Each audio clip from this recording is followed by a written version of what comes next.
Hey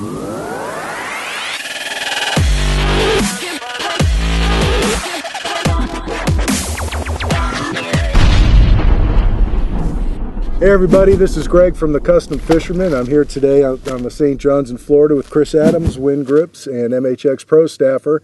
And Chris, some of the things that work down here this time of year, which is late spring, is top water, soft plastics, and there's one bait in particular down here that kind of marries both disciplines pretty well. Speedworm? Yeah, absolutely. You know, Greg, we throw kind of a mix of a regular size speedworm. We also throw the mag speedworm.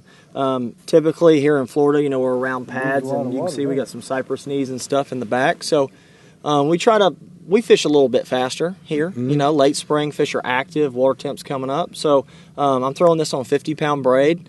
You know, I run a little peg sinker there. It's a little tungsten 1/8 ounce, good size worm hook. It's a 4.0 from owner, and we're just buzzing the pads.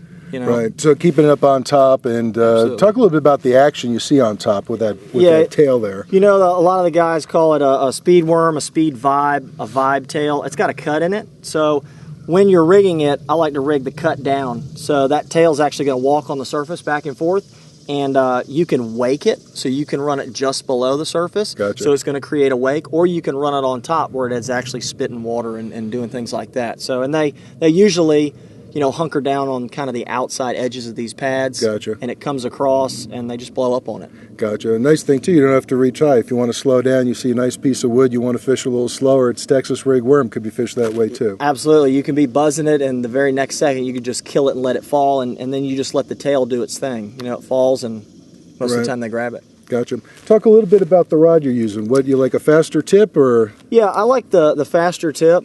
This is on a MHX MB874, so this is going to be a heavy. You know, it's a 4-power. It's going to throw, you know, 5/16 to 1 ounce. I'm throwing it on 50 braid because we don't really want to play around here. You know, if the fish get a little spooky, I'll throw it on 20-pound fluorocarbon. But you know, right now it's 50 braid. The fish are pretty active. They're coming out of the spawn and they're wanting to eat. So I run it on that and Wind Grips, of course. So good deal. There you have it. Speedworms. Give it a go.